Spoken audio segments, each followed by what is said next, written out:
Centre దగ్గర పోద్దాం. అక్కడ మా ప్రతినిధి కృష్ణమోహన్ ఉన్నారు. కృష్ణమోహన్, ఇప్పుడు ఎన్నో రౌండ్ కౌంటింగ్ నడుస్తుంది, ఎట్లా లీడ్ ఉంది? టీఆర్ఎస్ లీడ్ ఎంత ఉంది ఇప్పుడు?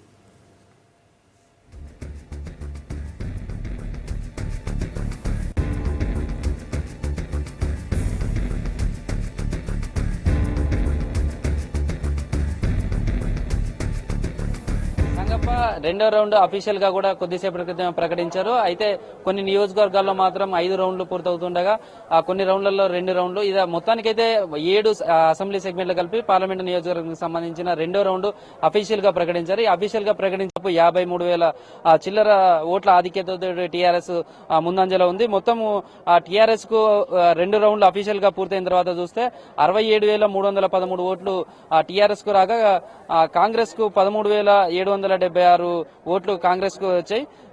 ఈ విధంగా చూస్తే మొత్తం 54,000 చిల్లర ఓట్లతోటి టీఆర్ఎస్ ముందంజలో ఉందని చెప్పొచ్చు. ప్రస్తుతం మరికొన్ని రౌండ్లను కూడా పూర్తి చేయాల్సి ఉంది. ప్రస్తుతం వర్ధన పరకాలకు సంబంధించి చూస్తే పరకాలలో కూడా ఇప్పటికే 5 రౌండ్లు పూర్తి అయిపోతున్నాయి. అదేవిధంగా పాలకుర్తికి సంబంధించినటువంటి చూస్తే పాలకుర్తిలో కూడా రౌండ్లు పూర్తవుతున్న పరిస్థితి ఉంది. స్టేషన్ గన్పూర్ లో చూస్తే ఇప్పటికే 4 రౌండ్లు పూర్తయినాయి. 4 రౌండ్లు పూర్తయినప్పుడు కూడా టీఆర్ఎస్ ఇక్కడ స్పష్టమైనటువంటి ఆధిక్యత కనబరుస్తుంది. భూపాలపల్లికి సంబంధించి చూస్తే కూడా భూపాలపల్లిలో మొదటి నుంచి కూడా కొంత కాంగ్రెస్ చాలా ఆధిక్యతతో ఉంటుందని భావించారు. కానీ ఇప్పటి వరకు చూస్తే ఇక్కడ టీఆర్ఎస్ చాలా ఆధిక్యతతోటి 3వ రౌండ్ కొనసాగినప్పటికీ కూడా కొనసాగుతూనే ఉంది. అన్ని అంటే 7 సెగ్మెంట్లకు సంబంధించినటువంటి పరిస్థితి చూస్తే ఓట్ల లెక్కింపు ప్రక్రియ మొదలయ్యే కొద్ది కూడా టీఆర్ఎస్ తన ఆధిపత్యాన్ని కొనసాగిస్తూనే వస్తుంది. 2014 ఎన్నికల సాధారణ ఎన్నికల్లో సంబంధించినటువంటి ఆయా సెగ్మెంట్లలో ఏ విధమైనటువంటి రిజల్ట్ వచ్చిందో ప్రస్తుతం ఈ రిజల్ట్ కనుక చూస్తుంటే కూడా అదే కొనసాగుతుందని చెప్పొచ్చు. 2 రౌండ్లు పూర్తయ్యేసరికి 50,000 ఆధిక్యత ఉన్న లెక్కలతో టీఆర్ఎస్ శ్రేణుకు సంబంధించి కూడా ఒక అంచనాకు వస్తున్నాయి. అయితే పూర్తిగా కూడా 22 రౌండ్లు ఈ కౌంటింగ్ జరిగే అవకాశం ఉంది. ఈ 22 రౌండ్లకు సంబంధించి మొదటి 2 రౌండ్లే టీఆర్ఎస్ కు పూర్తి స్థాయిలో ఆధిక్యత కొనసాగుతుందని చెప్పొచ్చు. బీజేపీకి సంబంధించి చూస్తే 3వ స్థానంలో ప్రస్తుతం కొనసాగుతుంది. టీఆర్ఎస్ కు బీజేపీకి సంబంధించినటువంటి 2 స్థానాల్లో కూడా ఇక్కడ చూస్తే బీజేపీకి సంబంధించినటువంటిది ఉంది. అదేవిధంగా బీజేపీ అభ్యర్థి మా దగ్గర ఉన్నారు. సార్ చెప్పండి, అంటే రిజల్ట్ చూస్తుంటే మీకేమనిపిస్తుంది? అది కాదు, నాకేమందంటే నేను డిసప్పాయింట్ ఏం కాలేదు. నేను వచ్చేటప్పుడే నాకు తెలుసు ఇట్లాంటివి వస్తాయని. కానీ ఒకటి ఏంటంటే, ఒకటి క్లియర్ గా తెలిసింది ఏంటంటే, అధికారంలో ఉన్న గవర్నమెంట్ వాళ్ళ పవర్ ను దుర్వినియోగం చేసిండ్రు. దానికి ఒక్క విధంలో కాదు, చాలా విధాలు చేసిండ్రు. అది అందరికి తెలిసిందే. నేను చెప్పేది ఏంటంటే, నా commitment to serve the people change కాదు కూడా.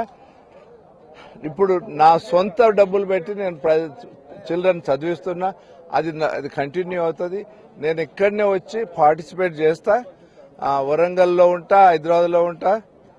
ఇట్లాంటి కమిట్మెంట్ మీరు చెప్పిన ప్రకారం కూడా చూస్తే గతంలో కూడా మీకు పాలకుర్తి కావచ్చు, వర్ధనపేట కావచ్చు, కొంత రిజల్ట్ ఎక్కువగా ఉంటుంది. భూపాలపల్లికి సంబంధించినటువంటి చూస్తే ఆ రిజల్ట్ చూస్తే అంతగా కనిపించడం లేదు. సేమ్ అది మీకు 2వ 3వ స్థానంలో మాత్రమే కాంగ్రెస్ టీఆర్ఎస్ పెద్ద ఓట్లు తేడా లేకుండానే ఉంది కదా.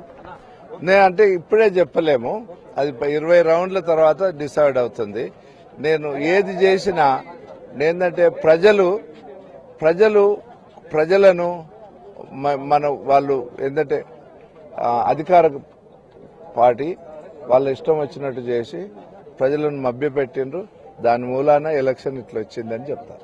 సంగప్ప చూడొచ్చు, బీజేపీకి సంబంధించినటువంటి అభ్యర్థులు వాళ్ళ అంచనాల ప్రకారం కూడా చూసుకున్నటువంటి రిజల్ట్ ముందుగానే ఊహించామనేది బీజేపీ అభ్యర్థి దేవయ్య చెప్తున్నారు. కాంగ్రెస్ కు సంబంధించిన వరకు ఇంకా సర్వే సత్యనారాయణ కానీ వీళ్ళు ఇక్కడికి రాలేదు. వాళ్ళు వస్తే ఏమన్నా దీనికి సంబంధించినటువంటి రిజల్ట్ మీద మాట్లాడే అవకాశం ఉంది. టీఆర్ఎస్ శ్రేణుల్లో మాత్రం కొంత ఆనందం వ్యక్తమవుతుంది. 2 రౌండ్లలో ఆధిక్యత కొనసాగించారు.